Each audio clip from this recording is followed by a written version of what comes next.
งามวัดสะปุงน้อยตำบลม่วงน้อยอำเภอป่าซางจังหวัดลำพูนขอเชิญผู้ใจบุญทุกท่านร่วมทำบุญสุนตานงานใหญ่2 วาระหว่างวันศุกร์ที่26และวันเสาร์ที่27พฤษภาคม2566โดยมีกำหนดการดังต่อไปนี้วันศุกร์ที่26พฤษภาคมเวลา1 ทุ่มเป็นต้นไปประกอบพิธีพุทธาภิเษกเสกซ้อมย้อมยศสมเด็จองค์ปฐมต่างมหาจักรพรรดิทรงล้านนา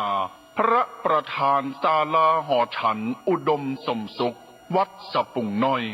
เวลา2 ทุ่มแสดงพระธรรมเทศนาอบรมสมโภชองค์พระประธาน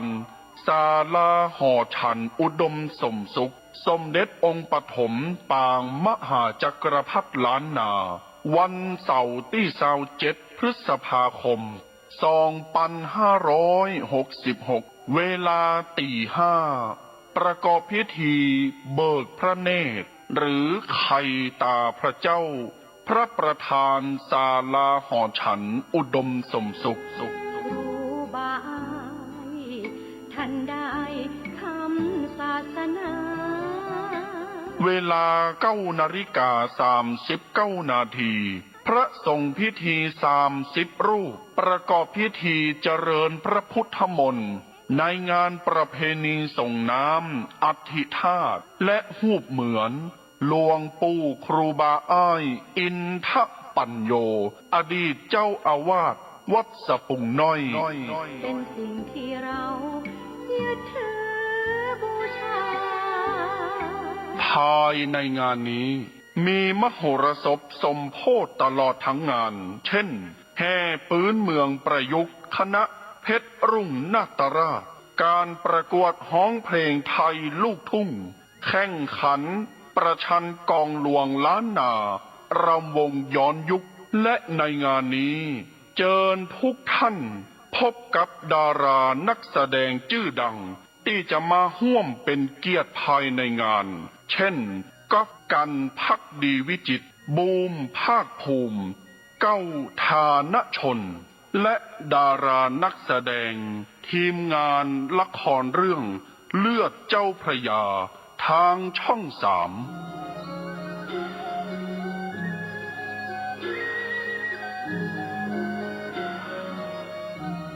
ติดต่อสอบถามร่วมทำบุญได้ที่พระสมุกฤตนิธิทัศน์เจ้าอาวาสวัดสะปุงน้อย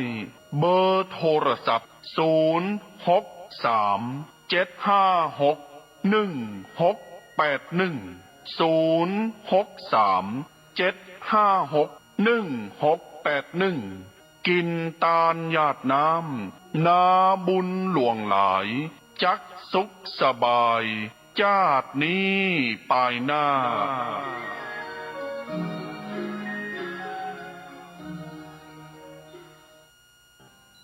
มูลนิธิครูบาศรีวิชัยจังหวัดเชียงใหม่ขอเชิญชวนชายไทยผู้มีจิตเลื่อมใสในพระพุทธศาสนาและมีความศรัทธาในปฏิปทาและบารมีธรรมของครูบาเจ้าศรีวิชัยจำนวน9 คนที่มีคุณสมบัติคือมีอายุ20 ปีบริบูรณ์ขึ้นไปและบ่เกิน45 ปีบ่เคยอุปสมบทเป็นพระภิกษุมาก่อนบ่มีประวัติด้านอาชญากรรมบ่มีรอยสักบนร่างกายสามารถเข้าฝึกท่องจำคำขออุปสมบทได้ตามนัดหมายเพื่อเข้าอุปสมบทเนื่องในวันคล้ายวันถือกำเนิดของครูบาเจ้าศรีวิชัยตั้งแต่วันอาทิตย์ที่11ถึงวันจันทร์ที่19มิถุนายนพุทธศักราช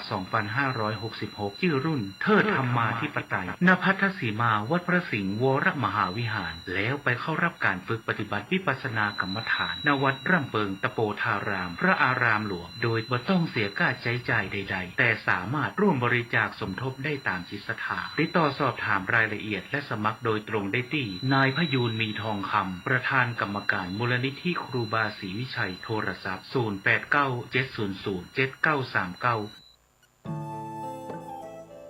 ท่านกำลังติดตามรับฟังสถานีวิทยุกระจายเสียงพระพุทธศาสนาแห่งชาติและสังคมคลื่น เพื่อการศึกษาพระพุทธศาสนาและวัฒนธรรม ระบบ FM 104.5 เมกะเฮิรตซ์ รายการต่อไปเป็นรายการคดีโลก คดีธรรม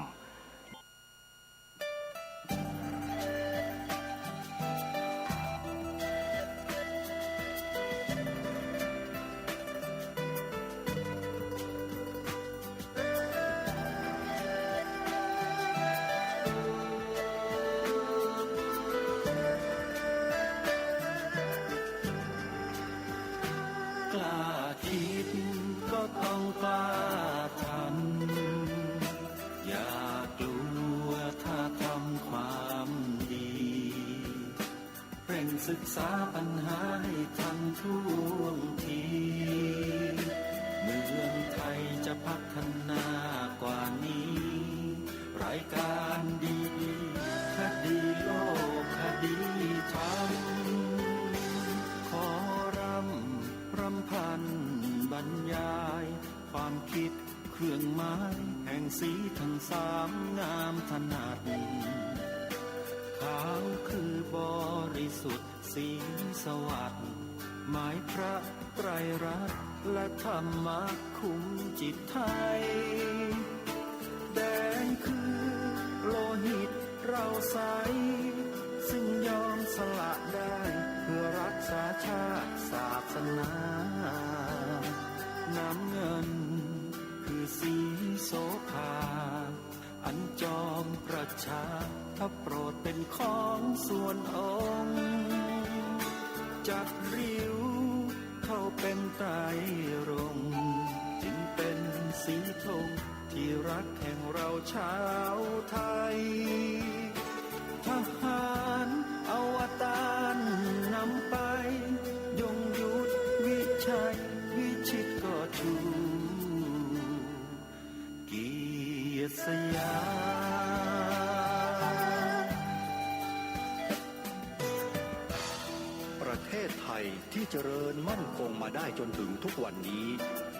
มิได้เกิดขึ้นจากความหวาดกลัวอย่างคลาดเขลาแต่บรรพบุรุษไทยของเราทุกยุคทุกสมัยล้วนแต่มีความกล้าหาญและชาญฉลาดปกป้องเอกราชสร้างชาติให้เกิดความมั่นคงโดยมีธงแห่งพระไตรรัตน์เป็นเครื่องนำชัยจึงเป็นที่มาที่ไปของรายการคดีโลกคดีธรรมกล้าคิดก็ต้องกล้าทำอย่ากลัวถ้าทำความดีเร่งศึกษาปัญหาให้ทันท่วงทีเมืองไทยจะพัฒนากว่านี้รายการดีคดีโลกคดีธรรมรายการดีคดีโลกคดีธรรม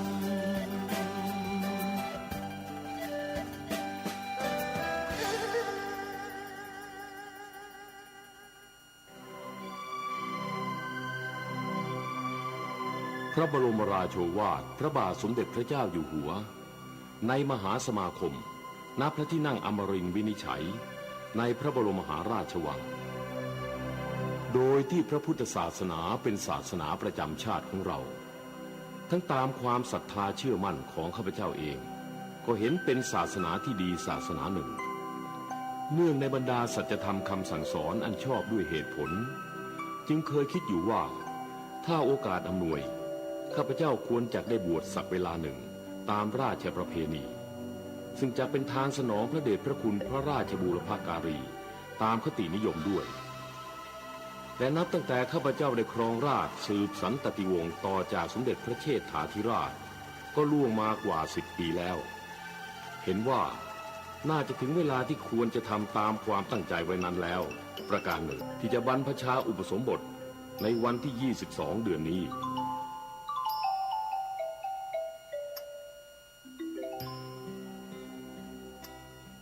พระราชนิพนธ์เทศนาเสือป่าซึ่งวันนี้เข้ามาสู่กันที่13หลังจากที่พวกเราได้สดับปรับฟังกันต่างๆไปจนกระทั่งจบไป12กันแล้วเชื่อว่า ความรู้ความเข้าใจในพระศาสนาของแต่ละท่านนั้นมีเพิ่มคูณขึ้นแน่นอนโดยเฉพาะเมื่อกันที่แล้วที่พูดถึงประโยชน์แห่งการอยู่ในธรรมซึ่งพระองค์ตรัสไว้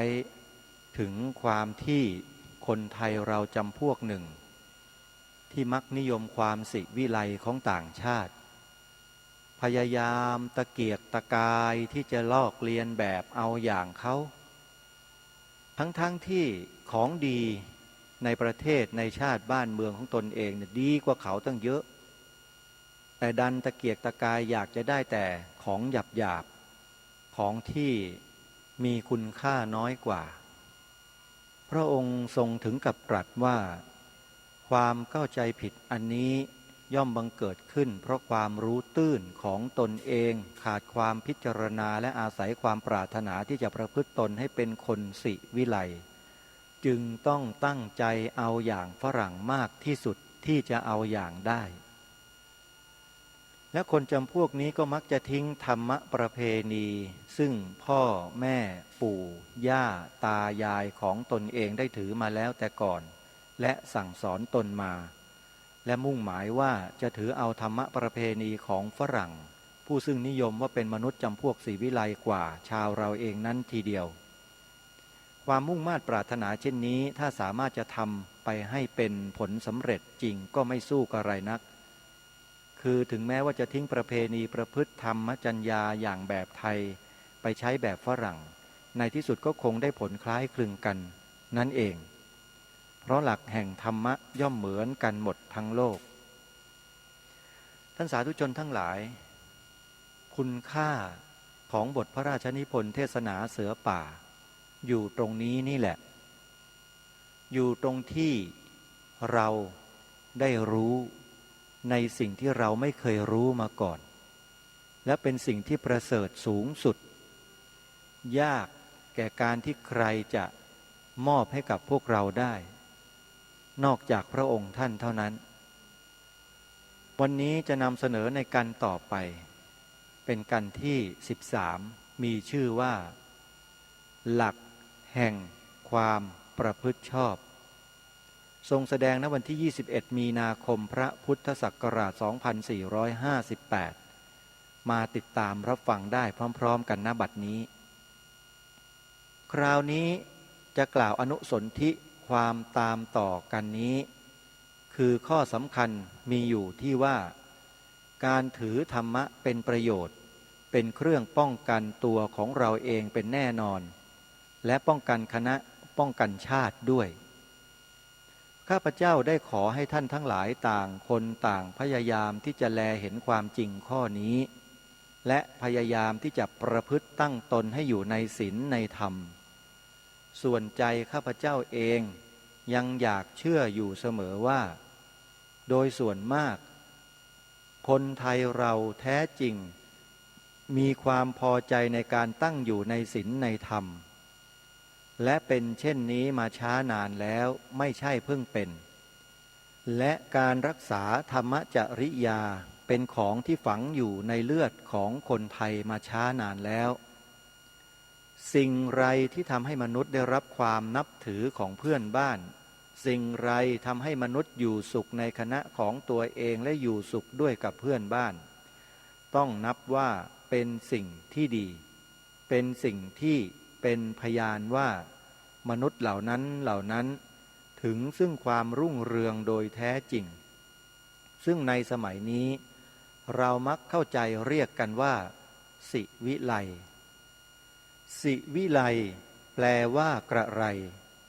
ผู้ที่ใช้พล่อยอยู่ไม่สู้เข้าใจนักแท้จริงศิวิไลแปลว่าผู้ที่ควรอยู่ในเมืองได้หรือผู้ที่เป็นพลเมืองดีนั่นเองเพราะมาจากศัพท์ละตินว่า civis พลเมืองผู้ที่ประพฤติตนไม่อยู่ในศีลในธรรมประพฤติตามใจตนเองนึกจะทำอะไรก็ทำไม่ต้องนึกถึงผู้อื่นจะเป็นศิวิไลไม่ได้ผู้ที่เป็นศิวิไลไม่ได้จะอยู่ในพวกพ้องไม่ได้ก็ต้องแปลว่าอันศิวิไลเพราะฉะนั้น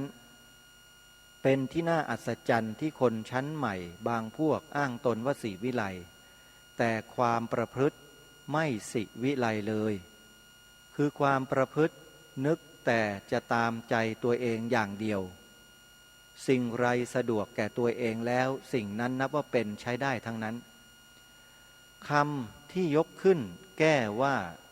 สมัยนี้คนเราศิวิไลแล้วมีอิสระภาพแก่ตนเช่นนี้มาจากอะไรพูดตามปากของคนที่ไม่เข้าใจคำว่าอิสระภาพเลยคำว่าอิสระภาพดูเหมือนจะตั้งใจแปลภาษาฝรั่งว่า independence ซึ่งแปลว่าไม่ได้ขึ้นอยู่กับใครไม่ได้อาศัยใครเลี้ยงตัวเองนี่เป็นคำแปลตรงของคำ independence แต่คำอิสรภาพนั้นมีคนบางจำพวกแปลกว้างกว่านั้นคือแปลว่าไม่ต้องอยู่ใต้กฎหมายไม่ต้องอยู่ในระเบียบแบบแผนของใครไม่ต้องอยู่ในธรรมะไม่ต้องอยู่ในศีลเราจะนึกทำอะไรเป็นธรรมได้ทั้งนั้นผู้ที่ประพฤติเช่นนี้ไม่ใช่เป็นผู้ที่ถืออิสรภาพเป็นผู้ที่ถือแบบคนป่าต่างหากเพราะฉะนั้นถ้าจะแปลคำนี้ให้ดีแล้วผู้ที่ประสงค์อิสรภาพแท้จริงต้องไม่ประพฤติตนเป็นคนป่าเป็นแน่แท้ข้าพเจ้าเชื่อว่าที่ประพฤติอิสระกันในทางที่ผิดนั้นเป็นไปโดยความหลงไหลจึงตั้งใจอยู่เสมอที่จะชี้แจงข้อนี้ให้สหายทั้งหลายเข้าใจถ้าเข้าใจให้ถูกต้องแล้วจะประพฤติตนให้เป็นผู้สมควรที่ผู้อื่นจะคบค้าสมาคมได้ประพฤติตนให้สมควรที่เรียกได้โดยแท้จริงว่าผู้นี้มีคุณวุฒิเป็นศิวิไลเป็นผู้ที่พ้นจากนิสัยของคนป่าเป็นนิสัยของคนชาวเมืองได้รับความอบรมดีแล้วเมื่อไหร่เมื่อนั้นถึงเราจะอวดหรือเราจะไม่อวดก็ดีคนทั้งหลายในโลกที่เขาอยู่ไกลคงจะได้ทราบกิตติศัพท์เห็นเราประพฤติเรียบร้อยตั้งอยู่ในศีลในธรรมไม่เบียดเบียนกันเขาก็จะว่าเมืองนี้ดีจริงเมืองนี้ศิวิไลจริงถ้าแสดงกิริยาอาการเป็นคนป่าให้เขาดูถึงแม้คนเดียวหรือ2 คน3 คนแสดงกิริยาอาการเป็นคนป่าไม่รู้จักตั้งอยู่ในศีลในธรรมไม่รู้จักรักษาคณะเอานิสัยคนป่าเป็นอารมณ์และตามใจของตัวหาเช้ากินค่ำเช่นนี้เขาก็คงจะว่าเมืองไทยเป็นเมืองต่ำยังไม่ศิวิไลและเราทั้งหลายผู้ประพฤติดีอยู่ก็พลอยเสียชื่อไปด้วยเราทั้งหลายนอกจากรักษาธรรมจริยาเองควรจะช่วยกันแสดงกิริยาให้ปรากฏว่าผู้ที่ไม่ได้ตั้งอยู่ในศีลในธรรมไม่เป็นที่พอใจของเราทั้งหลายผู้เป็นคนไทยที่ศิวิไลแท้จริงเป็นวิสัยของนักพูดมักชอบพูดว่าเมืองหนึ่งเห็นสิ่งนั้นสิ่งนี้ดีอีกเมืองหนึ่งเห็นตรงกันข้ามก็ได้เพราะฉะนั้นความดีหรือความชั่วต้องเป็นโดยเฉพาะสถานที่และเราไปอยู่แห่งไรต้องประพฤติเช่นนั้นจึงมีภาษิตว่าอยู่เมืองตาหลิวให้หลิวตาตามแท้จริงเมื่อใช้วิจารณญาณไตร่ตรองดูก็จะเห็นว่าคำพูดเช่นนี้ไม่ถูกกับความจริงเลยสิ่งไรที่เป็นความดีหรือความชั่วว่ากันโดยที่เป็นหลักการแล้วย่อมเหมือนกันทั้งโลกข้อที่คนไทยบางคนประพฤติชั่วแล้วยกมาอ้างว่าสิ่งนี้สิ่งนั้นคนไทยเห็นเป็นของไม่ดีที่จริงฉันประพฤติตามฝรั่งต่างหากเช่นนี้เราทั้งหลายเมื่อไตร่ตรองดูแล้วไม่ควรจะเชื่อถ้อยคำนั้นเป็นอันขาดที่แท้ไทยว่าชั่วแล้วฝรั่งก็ว่าชั่วเหมือนกันเพราะแท้จริงฝรั่งกับเราก็ไม่ผิดแผกแปลกกันต่างแต่ผิวเท่านั้นแต่ใจก็คล้ายกันมันสมองเมื่อเรียนแล้วก็ต้องรู้ทันกันหมดเพราะฉะนั้นคำที่สำหรับแก้ตัวว่าสิ่งนั้นประพฤติตนตามอย่างฝรั่งนั้นที่จริงไม่ต้องตามอย่างเขาก็ได้เราฟังเสียงเรากันเองและเลือกสิ่งที่ควรประพฤติ ฝรั่งเขาจะนิยมสรรเสริญผู้นั้นว่าเป็นคนดีเหมือนกันไม่ผิดแปลกอะไรกว่าเรานี้เลยหลักของความดีความชั่วที่กล่าวว่ามีเหมือนกันหมดในศาสนาของเราหรือฝรั่งก็มีเหมือนกันในที่นี้ข้าพเจ้าจะกล่าวตามความในศาสนาของเราซึ่งมีหลักการสอนให้เรารักษาความสุจริตในไตรทวารคือประพฤติดีทั้งสามสถานที่เรียกว่าความประพฤติทั้งสามสถานนั้นแปลว่าอะไรบางท่านก็แก้ปัญหาข้อนี้ว่าละความประพฤติชั่วความอธิบายนี้เป็นคำเข้าใจง่ายที่จริงจะว่าดีทีเดียวก็ไม่ได้แต่เมื่อเข้าใจง่ายแล้วข้าพเจ้าขออนุญาตกล่าวอย่างเข้าใจง่ายเสียก่อนเพื่อจะรู้ว่าสิ่งใดเราไม่ควรประพฤติเราต้องรู้จักเพ่งดูความชั่วก่อนจะเริ่มด้วยกายทุจริตก่อนคือประการที่หนึ่งฆ่าฟันทำลายชีวิตผู้อื่นหรือสัตว์อื่นโดยความอาฆาตมุ่งร้ายประการที่สองขโมยเอาสิ่งของที่เจ้าของหวงแหนประการที่สามล่วงประเวณีทำชู้กับเมียเขาทำชู้กับลูกสาวเขาเป็นต้นความทุจริตทั้งสามที่กล่าวนี้เองเป็นองค์ที่ละเว้นง่ายและจำเป็นต้องละเว้นด้วยเพราะกฎหมายแผ่นดินก็มีห้ามไม่ต้องอธิบายให้ยืดยาวปานใดและไตร่ตรองแล้วก็จะเห็นได้ว่าของสามอย่างนี้เป็นของที่ชั่วร้ายซึ่งถ้าทำแล้วก็ต้องเดือดร้อนแก่คณะและเพื่อนบ้านเพราะฉะนั้นใครมักจะประพฤติทุจริตเช่นนั้นก็ไม่มีใครพอใจให้อยู่ในคณะได้สัตว์ป่าซึ่งมันไม่ไว้ใจกันแม้สัตว์อย่างดีมีช้างเป็นต้นเมื่อดีก็ยังอยู่ในโขลงกันได้แต่ในเมื่อตกน้ำมันแล้วช้างตัวอื่นในโขลงเดียวกันไล่แทงช้างตัวที่ตกน้ำมันขับไล่ไปเสียเพราะถ้าขืนเอาไว้จะเป็นอันตรายหรือถ้าช้างตัวที่ตกน้ำมันมีกำลังมากตัวอื่นก็หนีเสียปล่อยให้ช้างที่ตกน้ำมันนั้นเที่ยวอยู่ตัวเดียวซึ่งใครได้ฟังพวกควานช้างเขาเล่าแล้วก็จะทราบได้ว่าช้างพวกนี้ดุที่สุดทำอะไรไม่ได้นอกจากยิงเท่านั้นถ้าต่างว่าคนเรานึกจะทำร้ายใครก็ทำได้จะเป็นอย่างไรเราทั้งหลายถ้าสามารถต้องจับคนนั้นไม่ใช่หรือถ้าจับไม่ได้ต้องหนีไปอยู่กับคนนั้นไม่ได้เพราะไม่รู้ว่ามันจะคิดร้ายเมื่อไหร่นี้เป็นผลร้ายของการปล่อยให้คนประพฤติตามใจตนเช่นเมื่อไม่กี่ปีล่วงมานี้แล้วได้เกิดมีผู้ร้ายขึ้นพวกหนึ่งในสหปาลีรัฐอเมริกามีชายผู้หนึ่งชื่อฟลอยด์แอลเลนเป็นหัวโจกพวกผู้ร้ายซ่องนี้ชะกาจชะกันอย่างที่สุดเที่ยวประพฤติโจรกรรมและฆ่าฟันผู้คนโดยไม่ยำเกรงใครชนชาวอเมริกาถูกเข้าเช่นนี้ได้รับความเดือดร้อนหลายประการคนร้ายตามใจตัวเช่นนี้เมื่อเขาจับขึ้นศาลมันกลับมีพวกพ้องไปไว้ที่ศาลเอาปืนยิงพวกตุลาการและลูกขุนสามัญเสียเกือบหมดมี12 คนยิงตายเสีย6 คนเมื่อเป็นเช่นนี้พลเมืองก็จับอาวุธไล่ผู้ร้ายติดตามอยู่7 วันยิงพักพวกผู้ร้ายได้หมดและในที่สุดตัวโจรสำคัญนั้นหนีจนตรอกก็ขอโทษเขาก็ไม่ยอมยกโทษให้ยิงตายเลยข้าพเจ้าเชื่อว่าคนไทยไม่มีใครอยากเห็นคนเช่นนี้เป็นแน่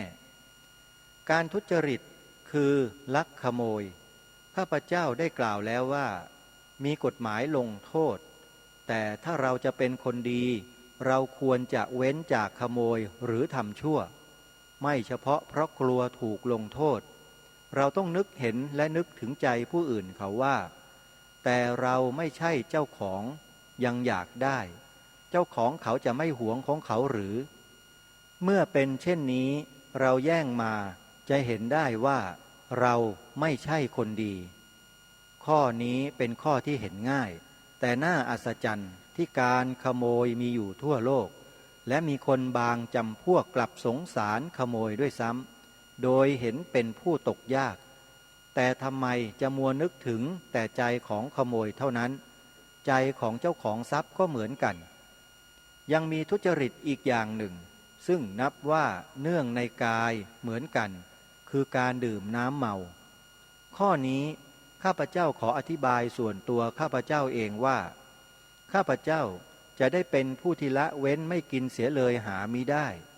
ข้าพเจ้าก็เหมือนคนอื่นๆในเวลาที่กินอาหารเครื่องฝรั่งเป็นต้นกินแต่เมรัยพอควรแก่การข้าพเจ้ารู้จักว่าเมื่อไรควรกินและเมื่อไรไม่ควรกินและข้าพเจ้ารู้สึกว่าเมื่อไรไม่ควรกินแล้วก็หยุดเสียเมื่อใครไม่รู้จักประมาณเช่นนี้ข้าพเจ้าขอแนะนำว่าอย่ากินดีกว่าตัวข้าพเจ้าเมื่อไม่สบายหรือในเวลาที่ไปซ้อมรบเป็นต้นข้าพเจ้าไม่กินเลยถ้าผู้ใดลงเริ่มกินเหล้าแล้วติดอย่ากินดีกว่าเพราะการกินเหล้าสำหรับเมืองเราไม่เป็นของจำเป็นการกินเหล้าทำให้สมองเฟื่องจริงแต่ทำให้เคยตัวคือเมื่อกินเหล้าจะพูดเก่งเขียนหนังสือก็เก่งครั้นเคยแล้วไม่กินเหล้าทำอะไรไม่ได้จึงเลยยกเหล้าเป็นใหญ่เพราะฉะนั้นเป็นเรื่องที่ยากจะพูดได้ว่าห้ามให้ขาดทีเดียวหรือไม่ควรห้ามอย่างใดใจข้าพเจ้าเป็นอย่างไรก็เล่าให้ท่านทั้งหลายฟังและจะขอบอกกล่าวในหน้าที่นักรบด้วยกันด้วยว่าผู้ที่เป็นนักรบควรจะรู้สึกตัวว่าการที่กินเหล้าเป็นที่เสื่อมเสียแก่หน้าที่และจะทำให้สติฟั่นเฟือนร่างกายทรุดโทรมเราควรจะซื่อตรงต่อหน้าที่ของเราเป็นนักรบเท่ากับเราให้ร่างกายชีวิตแก่ชาติบ้านเมืองไม่ใช่หรือเมื่อให้แล้วจะสละความอยากสุราน้ำเมาไม่ได้หรือชีวิตสำคัญกว่าเหล้าสำคัญกว่าอะไรทุกอย่างเรายังสละได้กับเหล้าไม่สำคัญอะไรต้องสละได้เหมือนกันที่ข้าพเจ้ากล่าวมานี้ก็เพื่อที่จะชักชวนให้ท่านเห็นความจริงและเมื่อเล็งเห็นความจริงด้วยตนเองแล้วก็ไม่จำเป็นต้องมีใครห้ามตัวของตัวเองก็ได้ข้อนี้ขอให้ท่านทั้งหลายไตรตรองดูข้าพเจ้าไม่อยากจะใช้สิ่งใดเหมือนบังคับน้ำใจข้าพเจ้าอยากจะพูดอย่างกับคนที่รุ่งเรืองด้วยกันมีสมองเท่ากันข้าพเจ้าไม่ต้องพูดเหมือนอย่างคนป่าสิ่งไรไม่ดีท่านเองควรจะเว้นเสียไม่ต้องให้ข้าพเจ้าบอกว่าถ้าไม่เว้นจะทำอย่างนั้นอย่างนี้ต้องใช้ใจของท่านเองบังคับดีกว่าเป็นแน่แท้บัดนี้จะกล่าวถึงวจีทุจริตคือวาจาเท็จวาจาที่หยาบคำพูดที่ส่อเสียดนินทาและคำพูดที่เหลวไหลไม่เป็นแก่นสารนี้เป็น4ประการควรละเว้นการปดก็เป็นของประหลาดอย่างหนึ่งคนสมัยใหม่บางคนไม่รู้สึกและไม่เห็นเลยว่าเป็นความผิดทั้งนี้เป็นเพราะความผิดมาจากพ่อแม่ของเราเองคือพวกพ่อแม่เมื่อลูกพูดปดแล้วก็มักเห็นว่าเด็กฉลาดพูดพลิกแพลงดีถ้าพวกเราเป็นพ่อแม่เมื่อได้ยินลูกพูดปดพากันตีลงโทษเสียต่อไปลูกเราก็จะพูดปดไม่เป็นการพูดปดแม้จะได้เปรียบผู้อื่นก็ได้เปรียบชั่วคราวเท่านั้นพอเขาจับได้เสียแล้วถึงเราจะพูดจริงเขาก็ว่าไม่จริงนี่จะว่าเป็นประโยชน์อย่างไรการพูดปดนั้นยากมากต้องเป็นผู้ที่ฉลาดและใช้สมองชั้นสูงคนจึงจะเชื่อได้ง่ายเราพูดถึงสิ่งที่ไม่เป็นจริงถ้าเขาต้องการพยานต้องการหลักฐานเราต้องปั้นหลักฐานขึ้นประกอบอีกชั้นหนึ่งอีกประการหนึ่งเราต้องจำไว้ว่าพูดปดไว้ว่ากระไร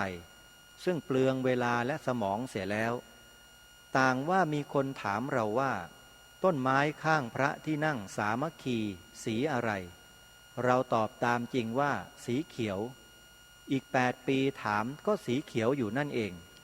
แต่ถ้าเราปดว่าสีแดงสมองนั้นต้องจดจำเป็น2 อย่างเสียแล้ว คือเราต้องจำว่าต้นไม้นี้ที่จริงสีเขียวแต่ปากเราพูดไว้ว่าสีแดงเราต้องแบ่งสมองออกไว้เป็น2 ห้องเสียแล้วดังนี้เป็นต้นส่วนพรุสวาทคือคำด่าว่ากันอย่างหยาบคายอย่างหนึ่งปิสุณวาจาคือคำกล่าวเสียดสีนินทากันอย่างหนึ่งและสัมผัสพลาปะคือคำพูดเหลวแหลกอีกอย่างหนึ่งท่านจัดว่าเป็นวจีทุจริตโดยฐานต่างๆกัน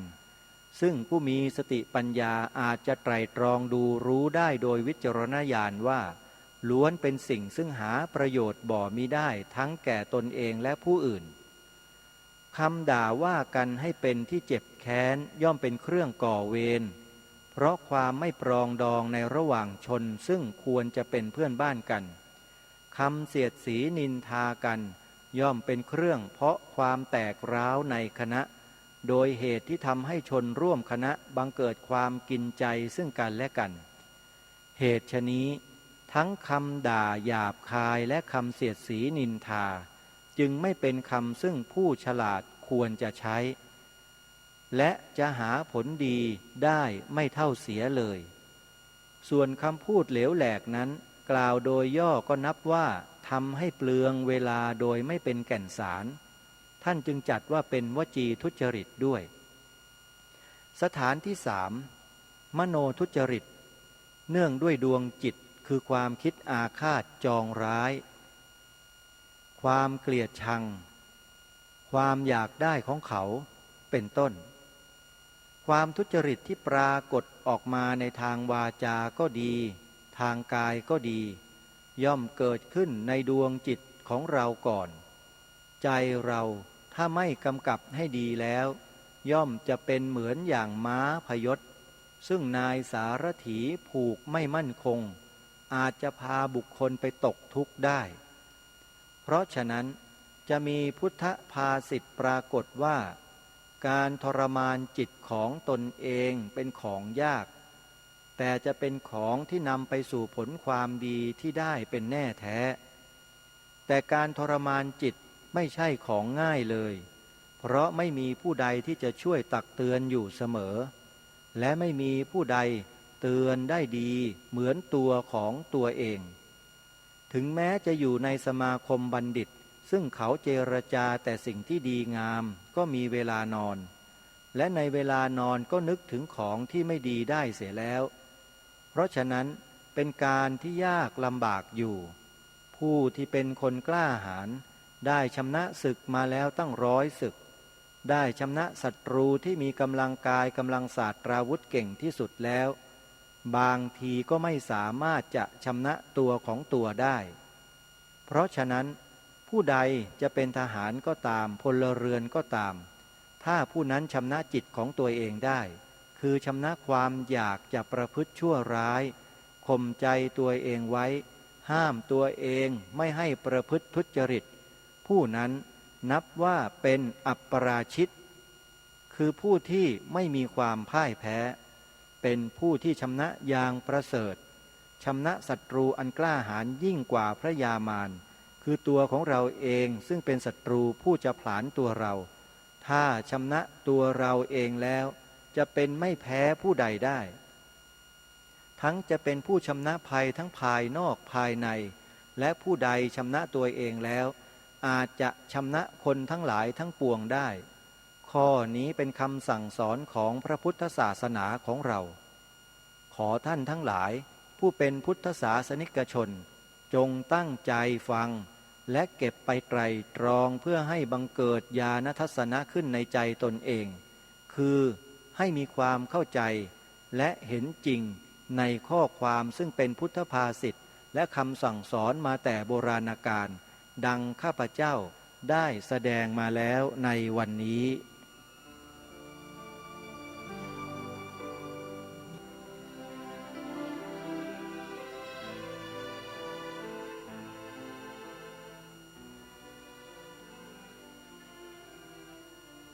ท่านสาธุชนท่านผู้ฟังทั้งหลายบทพระเทศนาเสือป่าในกันที่13นี้ ชื่อว่าท่านทั้งหลายที่ตั้งใจฟังมาตั้งแต่ต้นคงได้แง่คิดมุมมองสำหรับชีวิตของตนเองมากยิ่งขึ้นในการที่เราจะประพฤติให้อยู่ในหลักของธรรมจริยาหรือในศีลและธรรมองค์พระบาทสมเด็จพระเจ้าอยู่หัวรัชกาลที่ 6ทรงมีพระอัจฉริยภาพในการที่จะทรงใช้ถ้อยคำในการแสดงเทศนาอย่างยิ่งความอะไรที่เราไม่เคยรู้ไม่เคยเข้าใจมาก่อนก็ทรงอธิบายให้เข้าใจอย่างเช่นคำว่าสิวิไลหลายๆคนคิดว่าพวกฝรั่งที่เจริญแล้วทางด้านวัตถุเป็นสิวิไลอะไรก็ตามที่เราเดินตามทำตามคิดตามพูดตามฝรั่งเป็นสิ่งสิวิไลเหมือนกับคนในยุคนี้เป็นกันทั้งบ้านทั้งเมืองคิดว่าสิ่งที่ฝรั่งทำมาแล้วส่งมาขายให้เราเนี่ยใครได้มีได้ถือได้ใช้ได้เป็นได้อะไรต่างๆแล้วสิวิไลพระองค์ตรัสไว้ชัดเลยว่าเรามักเข้าใจเรียกสิ่งคำว่าสิวิไลนี้ผิดคำสิวิไลแปลว่ากระไรผู้ที่ใช้พล่อยอยู่ไม่สู้เข้าใจนักแท้จริงสิวิไลแปลว่าผู้ที่ควรอยู่ในเมืองได้หรือผู้ที่เป็นพลเมืองดีนั่นเองญาติโยมสาธุชนทั้งหลายความเจริญทางด้านวัตถุการได้เทคโนโลยีสมัยใหม่ได้สิ่งที่เป็นเครื่องอำนวยความสะดวกรุ่นใหม่แบบใหม่ทั้งหลายนี่อันนั้นไม่ใช่สิวิไลความสิวิไลมันไม่ได้อยู่ที่วัตถุภายนอกไม่ได้อยู่ที่การแต่งเนื้อแต่งตัวไม่ได้อยู่ที่ผิวพรรณว่ามันจะขาวจะใสแค่ไหนมันไม่ใช่ความสิวิไลคือความที่เราสามารถอยู่ในสังคมนี้ได้โดยที่สังคมนั้นเขาไม่รังเกียจและไม่ไว้วางใจเราการทำตัวให้เป็นที่ไว้ใจและเป็นที่ชอบใจพอใจของผู้ที่อยู่ร่วมโลกด้วยกันนั้นชื่อว่าผู้นั้นเป็นผู้ที่มีสิวิไลโดยแท้บางคนก็ไปแปลความสิวิไลว่าจะทำอะไรก็ได้ตามใจตัวฉันเองโดยฉันไม่ต้องคำนึงถึงกฎถึงศาสนาถึงวัฒนธรรมประเพณีของชนของชาติของบ้านของเมืองปู่ย่าตาทวดที่เขารักษามาไม่ต้องคำนึงถึงแล้วเรียกว่าสิวิไลอันนี้ถือว่าเป็นไม่ใช่สิวิไลนะสำหรับอาตมาภาพจะขอบอกว่านั่นคือสิบัลไลนั่นแหละคือสิบัลไลเลยไอ้ทำอะไรตามใจตัวเองนี่แหละทำให้บ้านเมืองฉิบหายบัลไลกันมาเยอะแล้วถ้าเป็นระดับผู้บริหารกิจการบ้านเมืองด้วยยิ่งไปกันใหญ่เลยทำอะไรตามใจตัวเองเนี่ยอันนี้สำคัญมากสิ่งที่อัญเชิญมาเนี่ยคนทุกฝ่ายทุกระดับชั้นจะต้องฟังเพราะนี่คือพระเทศนาจากพระโอษฐ์ขององค์พระมหากษัตริย์ซึ่งเป็นพระราชบรรพบุรุษของไทยของเราแท้ๆเพราะฉะนั้นต้องฟังถ้าไม่ฟังก็ถือว่าไม่ควรที่จะเป็นคนไทยต่อไปเพราะฉะนั้นท่านสาธุชนทั้งหลายที่ทางรายการคดีโลกคดีธรรมตั้งอกตั้งใจได้อัญเชิญบทพระราชนิพนธ์เทศนาเสือป่ามาอ่านออกอากาศนี้ก็ให้เพื่อที่จะให้คนทุกฝ่ายในประเทศนี้ได้ฟังถ้าใครไม่ฟังหรือฟังไม่ได้ฟังแล้วมันเกิดความอึดอัดขัดเคืองก็ให้รู้ตัวเถอะว่านั่นแหละตัวเองเนี่ยกำลังคิดผิดทำผิดและพูดผิดมาโดยตลอดพอมาเจอในสิ่งที่ถูกมาฟังในสิ่งที่ถูกในสิ่งที่เหมาะสมสิ่งที่ถูกต้องเหล่านี้แล้วเกิดอาการอึดอัดขัดเคืองร้อนอกร้อนใจให้รู้ไว้นั่นแหละตัวเองนั่นแหละมันคิดผิดทำผิดพูดผิดมาโดยตลอดวิธีการแก้ไขก็คือต้องแก้ไขปรับปรุงตัวเองซะแล้วก็ทำตัวเองให้มันเหมาะมันควรให้มันถูกต้องกับหลักที่ถูกต้องนี้ซะมันก็จบแต่ แต่ถ้ายังคงฝืนที่จะทำตรงกันข้ามกันอยู่มันก็ต้องเดือดเนื้อร้อนใจเช่นนี้ไปเรื่อยพระองค์ท่านทรงตรัสไว้ตอนท้ายอย่างน่าสนใจก็คือว่าคนเรานั้น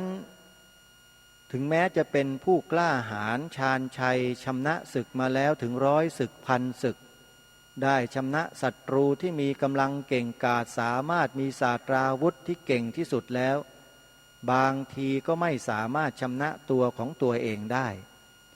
เพราะฉะนั้นผู้ใดจะเป็นทหารก็ตามพลเรือนก็ตามถ้าผู้นั้นชำนะจิตใจของตัวเองได้คือชำนะความอยากจะประพฤติชั่วร้ายข่มใจของตัวเองไว้ห้ามตัวเองไม่ให้ประพฤติทุจริตผู้นั้นนับว่าเป็นอัปปราชิตคือผู้ที่ไม่มีความพ่ายแพ้เป็นผู้ที่ชำนะอย่างประเสริฐชำนะศัตรูอันกล้าหาญยิ่งกว่าพระยามารคือตัวของเราเองซึ่งเป็นศัตรูผู้จะผลาญตัวเราถ้าชำนะตัวเราเองแล้วเป็นไม่แพ้ผู้ใดได้นี่แหละท่านสาธุชนทั้งหลายการที่คนเรานั้นหลงตัวเองนะหลงตัวเองเนี่ยเขาเรียกว่าหลงผิดคิดว่าไอ้ความคิดความรู้สึกของตัวเองมันถูกต้องโดยตลอดอันนี้นี่แหละที่พระองค์ทรงตรัสเตือนไว้ว่าอันตรายคนเรามันต้องคิดมันต้องพูดมันต้องทำให้มันเป็นไปตามหลักที่มันถูกต้องหลักที่ถูกต้องพระองค์ก็ทรงตรัสบอกไว้ชัดเจนเลยว่าถูกต้องอย่างไรก็คือถูกต้องตรงตามหลัก3ประการคืออะไรกายวาจาและใจ3สถานประพฤติดีทั้ง3สถานบางท่านก็แก้ปัญหาข้อนี้ว่าละความประพฤติชั่วความอธิบายนี้เป็นคำเข้าใจง่ายที่จริงจะว่าดีทีเดียวก็ไม่ได้แต่เมื่อเข้าใจง่ายแล้วข้าพเจ้าขออนุญาตกล่าวอย่างเข้าใจง่ายเสียก่อนซึ่งพระองค์ก็ท่านทรงอธิบายเอาไว้ถึงหลัก3สถานว่าเพื่อจะรู้ว่าสิ่งใดเราไม่ควรประพฤติเราต้องรู้จักเพ่งดูความชั่วก่อนจะเริ่มด้วยกายทุจริตก่อนประการที่1ฆ่าฟันทำลายชีวิตผู้อื่นหรือสัตว์อื่นโดยความอาฆาตมุ่งร้ายประการที่2ขโมยเอาสิ่งของที่เจ้าของหวงแหนประการที่3ล่วงประเวณีทำชู้กับเมียเขาทำชู้กับลูกสาวเขาเป็นต้นความทุจริตทั้ง3ที่กล่าวนี้เองเป็นองค์ที่ละเว้นง่ายและจำเป็นต้องละเว้นด้วยเพราะกฎหมายแผ่นดินก็มีห้ามไม่ต้องอธิบายให้ยืดยาวปานใดทุกวันนี้คนไทยเราในระดับชั้นต่างๆไม่ว่าจะสูงหรือต่ำก็แล้วแต่ล่วงข้อประพฤติทั้ง3ข้อนี้หรือเปล่าดูข่าวหน้าจอทีวีฟังข่าวหน้าปัดวิทยุดูก็แล้วกัน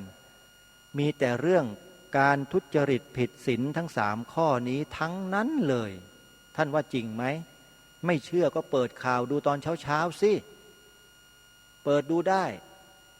นำมาเสนอไม่เว้นเลยแต่ละวันมีแต่ข่าวนี้ทั้งนั้นทุจริตผิดศีลทั้งนั้นเลยแล้วท่านลองคิดดูว่ามันเกิดจากสาเหตุอะไรพระองค์ท่านทรงตรัสบอกไว้หมดทุกสิ่งทุกอย่างครบสมบูรณ์ถ้าหากว่าเราไม่ทำการศึกษาด้วยความตั้งใจแล้วเนี่ยสิ่งที่ยังผิดอยู่นั้นมันก็ยังผิดอยู่ร่ำไปมันก็ยังเกิดการกระทำผิดกระทำไม่ถูกต้องเช่นนี้เรื่อยไปแล้วบ้านเมืองประเทศชาติของเรานี้จะเป็นที่ยอมรับจะเป็นที่ไว้วางใจแก่ประเทศเพื่อนบ้านอื่นๆในโลกนี้ได้อย่างไร